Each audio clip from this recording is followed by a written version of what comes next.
예, 여러분 하나님 말씀 함께 보도록 하겠습니다. 우리 시편 140편입니다. 1절부터 13절까지인데요. 우리 마지막은 합독하고 앞에서는 교독하도록 하겠습니다. 주님, 악인에게서는 나를 건져 주시고 포악한 자에게서는 나를 보호하여 주십시오. 그들은 속으로 악을 계획하고 날마다 전쟁을 준비하러 모입니다. 뱀처럼 날카롭게 혀를 벼린 그들은 입술 아래에는 독사의 독을 품고 있습니다. 주님, 악인에게서 나를 지켜주시고 포악한 자에게서 나를 보호하여 주십시오. 그들이 나를 밀어서 넘어뜨리려 합니다. 오만한 사람들이 나를 해치려고 몰래 덫과 올가미를 놓고 길목에는 그물을 치고 나를 빠뜨리려고 함정을 받습니다. 그러나 나는 주님께 아뢰기를 주님은 나의 하나님이십니다. 주님, 나의 애원하는 소리에 귀를 기울여 주십시오 하고 말하였습니다. 내 구원의 힘이신 주 하나님, 전쟁을 하는 날에 주님께서 내 머리에 투구를 씌워 보호해 주셨습니다. 주님, 악인의 욕망을 이루어 주지 마시고 그들이 우쭐대지 못하도록 그들의 계획이 성공하지 못하게 해 주십시오. 나를 애워싸는 자들이 승리하지 못하게 해 주십시오. 그들이 남들에게 퍼붓는 재앙을 다시 그들에게 되덮어 주십시오. 뜨거운 숯불이 그들 위에 쏟아지게 하시고 그들이 불구덩이나 수렁에 빠져서 다시는 일어나지 못하게 해 주십시오. 혀를 놀려 남을 모함하는 사람은 이 땅에서 버젓이 살지 못하게 해 주십시오. 폭력을 놀이 삼는 자들에게는 큰 재앙이 늘 따라다니게 해 주십시오. 주님이 고난받는 사람을 변호해 주시고 가난한 사람에게 공의를 베푸시는 분임을 나는 알고 있습니다. 함께 했습니다. 분명히 의인은 주님의 이름에 찬양을 돌리고 정직한 사람은 주님 앞에서 살 것입니다. 아멘. 네, 성도 여러분, 이 시는 다윗이 지은 시입니다. 성경학자들은 다윗이 말하고 있는 이 악인 그리고 포악한 자, 이 사람을 사울 왕이나 혹은 그의 아들 압살롬으로 보고 있습니다. 근데 제가 보기엔 다윗이 아무리 화가 나더라도 자기 친아들을 악인이라고 호칭하지는 않았을 것 같고요. 또 사울 왕으로 보는 것이 더 가능성이 있어 보입니다. 여러분은 살면서 내가 진짜 이 사람 때문에 참 살지 못하겠다 라고 생각할 정도로 나쁜 악인이나 또 포악한 자를 만난 적이 있으십니까? 뭐 꼭 나와 연관이 없어도 이 사람은 정말 이 사회에서 사라져야 된다 뭐 이렇게까지 생각하는 악인이나 포악한 사람은 없으십니까? 저는 가장 먼저 생각나는 사람이 이 조두순이라는 인물입니다. 아시는 분은 아시겠지만 이 사람은 초등학생 여자아이를 잔인하게 성폭행한 범죄자로 알려져 있습니다. 근데 그 전에 이 사람은 살인도 저지른 사람이었고요. 폭행, 절도까지 더하면 전과 19범에 인간의 길을 스스로 포기한 사람입니다. 가끔씩 이 사람에 대한 뉴스가 나오는데 계속 이 출소하고 난 이후에도 이 보호관찰 구역을 벗어나는 그런 잘못을 범하고 있습니다. 성폭행으로 겨우 이렇게 12년 교도소에 있다가 출소했는데요. 피해자는 다른 지역으로 이사할 만큼 이 사람을 두려워하고 또 이 사람 때문에 굉장히 큰 정신적인 고통을 당하고 있습니다. 또 한 사람이 생각나는데 그 사람은 이제 독일 나치의 독재자로 우리가 잘 알려져 있는 아돌프 히틀러였습니다. 제가 얼마 전에 넷플릭스 이 다큐멘터리를 한번 본 적이 있습니다. 제목이 제2차 세계대전 최전선에서라는 제목인데요. 2차 세계대전의 남은 기록 영상들을 가지고 만든 이제 다큐멘터리입니다. 6부작인데 저는 성도님들이 꼭 한번 보시면 좋겠습니다. 이 제2차 세계대전은 1939년도에 발발했습니다. 그리고 6년 뒤인 1945년도에 끝난 전쟁입니다. 여러분 혹시 이 히틀러라는 악인 한 명 때문에 몇 명이 목숨을 잃었는지 아십니까? 최소 5,500만 명, 그리고 많게는 8천만 명으로 보고 있습니다. 여러분, 8천만 명이면요, 남북한 다 합친 인구보다도 많은 숫자입니다. 전쟁하는 6년 동안에 이 한반도 인구보다 많은 숫자가 이 지구상에서 사라져 버린 것이죠. 더 충격적인 것은 이 사망자 중에 민간인들이 4,600만 명에서 5,500만 명에 해당된다는 겁니다. 군인들보다 민간인들이 더 많이 죽은 전쟁이 바로 이 세계 2차 대전입니다. 이 민간인들 시체가 쌓여있는 이 자료 사진을 보는데 참 마음이 무너지고 처참했습니다. 여러분, 독일은 이제 폴란드를 가장 먼저 침략했습니다. 폴란드를 침략하는 과정 속에 수도 없이 이 떨어지는 포탄 때문에 이 집과 건물들이 무너지고요, 사랑하는 가족들을 잃어버렸습니다. 집을 잃어버린 사람들, 오갈 곳이 없는 사람들, 그리고 사랑하는 가족들 잃어버린 사람들, 그 사람들이 향하는 곳이 어디였을까요? 네, 교회였습니다. 주민들이 무너진 건물 잔해를 지나서 하나둘씩 살아남은 사람들이 교회로 모였습니다. 근데 그 교회 건물마저 이제 무너졌던 거죠. 사람들은 무너진 교회 그 건물, 그 가운데 남아있는 십자가상 아래에서 이 무릎을 꿇고 눈물로 기도하는 영상도 있었습니다. 그들이 어떤 기도를 하였을까? 오늘 읽은 이 시편 140편과 같은 기도를 올리지 않았을까요? 왜 그런 기도를 올렸을까요? 1절입니다. 나를 건지시고 나를 보호하시는 분이 하나님이시기 때문에 그렇습니다. 4절에서도 이것을 반복합니다. 하나님이 나를 지키시고 나를 보호하신다라고 똑같은 고백이 반복되어져 있습니다. 7절에도 주님께서 내 머리에 투구를 씌워 보호해 주신다라고 이 시편 기자는 고백을 하고 있습니다. 여러분, 시편 140편은 다윗이 지은 시가 맞습니다. 그의 고백입니다. 여러분, 이 시는 그만의 고백이 아닌 것이죠. 이 시를 지금 읽고 있는, 그리고 묵상하고 있는 우리들의 시라고 할 수 있고요, 또한 우리들의 고백입니다. 성도 여러분, 저와 여러분이 우리를 건지시고 보호하시는 분은 우리 하나님밖에 없다는 사실을 믿고 선포하기를 소망합니다. 그리고 그 믿음 따라, 그 선포에 따라서 우리가 오늘 하루를 살아갈 수 있기를 우리 주님의 이름으로 축복합니다. 그런데 목사님, 왜 기도를 하는데 이 전쟁이나 재난 때문에 사람들이 계속 죽어야 하는 걸까요? 사랑하는 성도 여러분, 우리 믿는 자에게 죽음은 멸망이나 끝이 결코 아닙니다.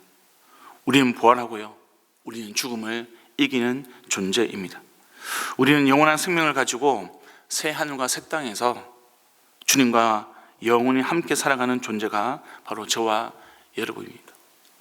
여러분, 이 땅에서 우리는 오래 살아도요 80세, 90세입니다.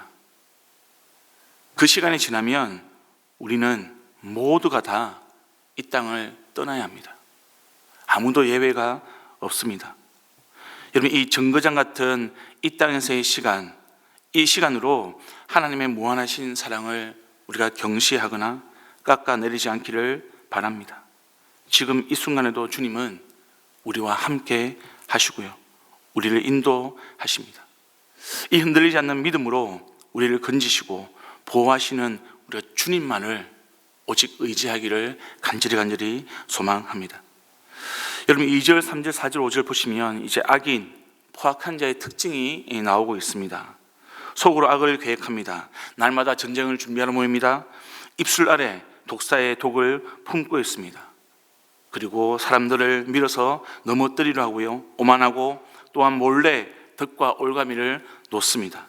길목에 그물을 치고 함정을 팝니다.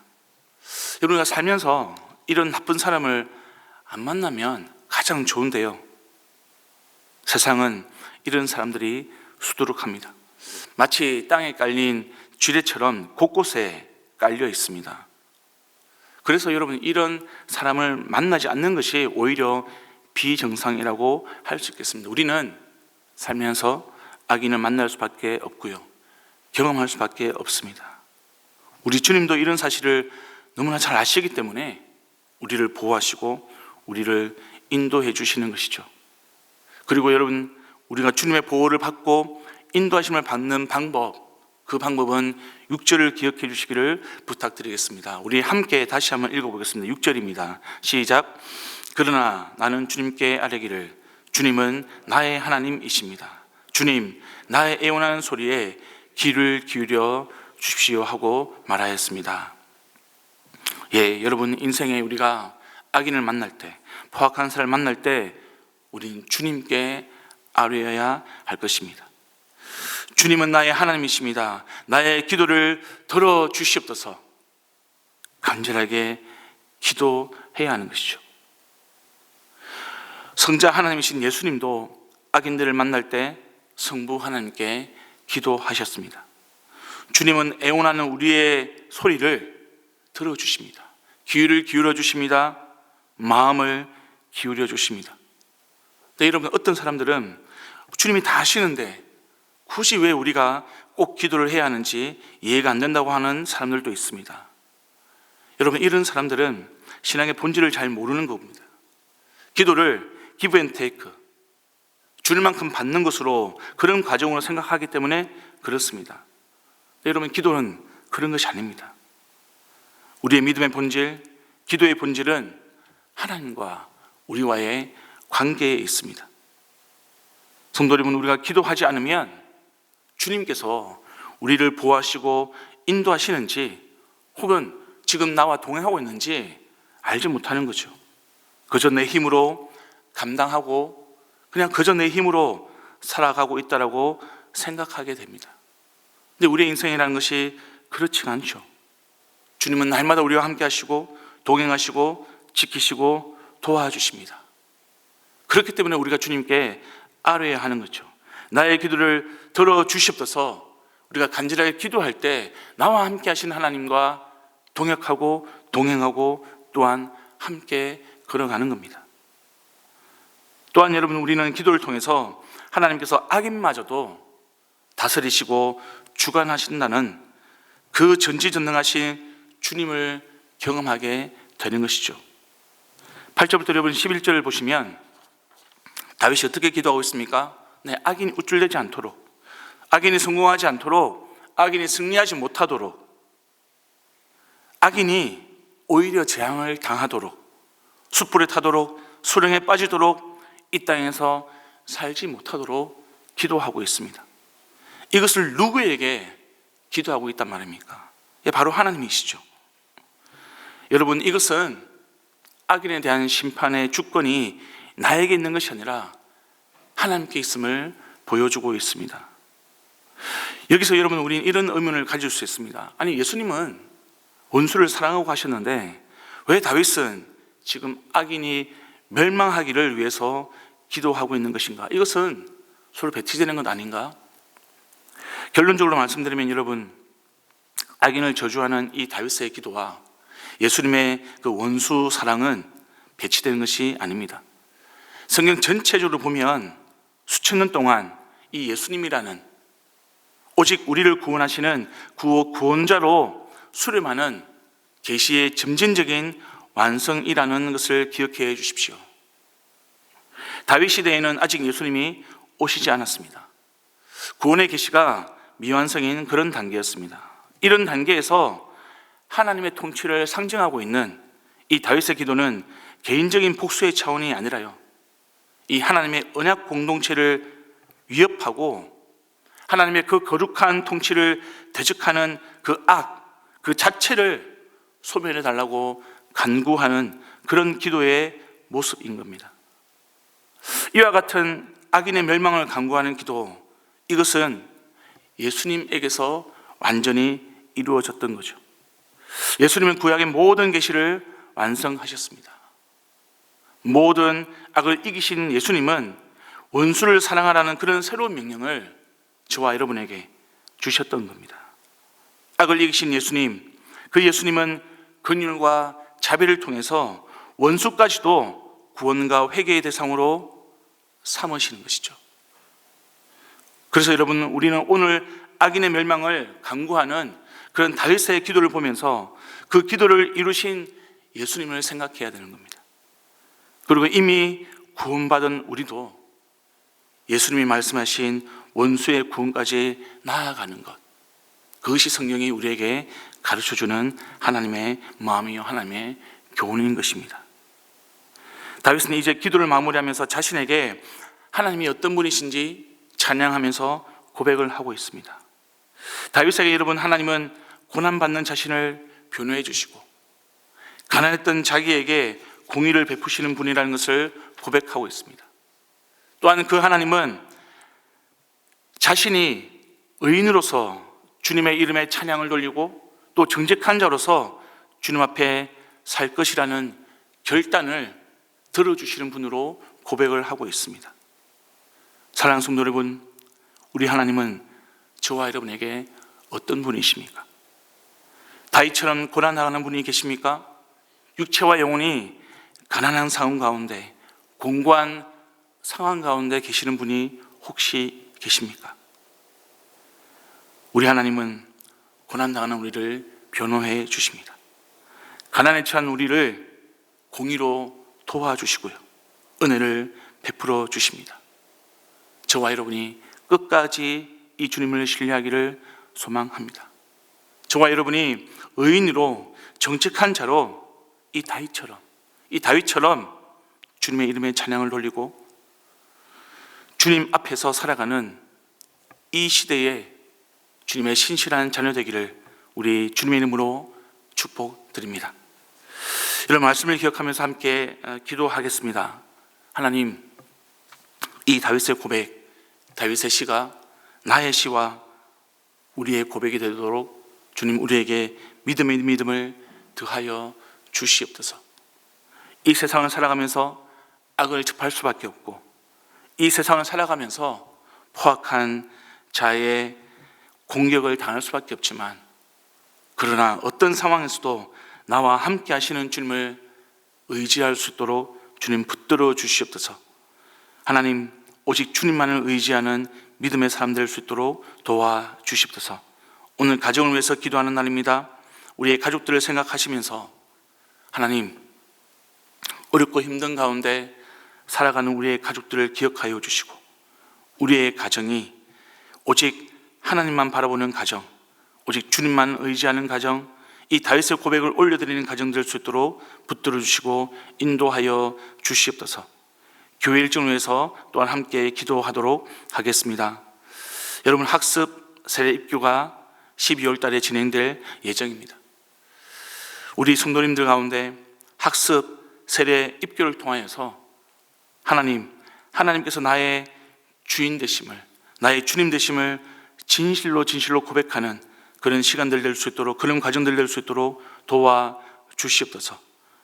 그리고 모든 악을 이기신 예수님을 탄생을 기념하는 성탄절이 있습니다. 그 성탄 예배를 통해 우리가 이 땅 가운데 임하신 하나님의 사랑, 그 사랑을 우리 공동체가 세상 가운데로 흘려보내는 귀한 은혜가 넘칠 수 있도록 도와주시옵소서. 그 감사가 가득할 수 있도록 하나님, 우리 모든 교회 일정 가운데 함께 주시옵소서. 그리고 가지고 나오신 개인의 기도 제목으로 계속 함께 기도하시겠습니다. 기도합니다.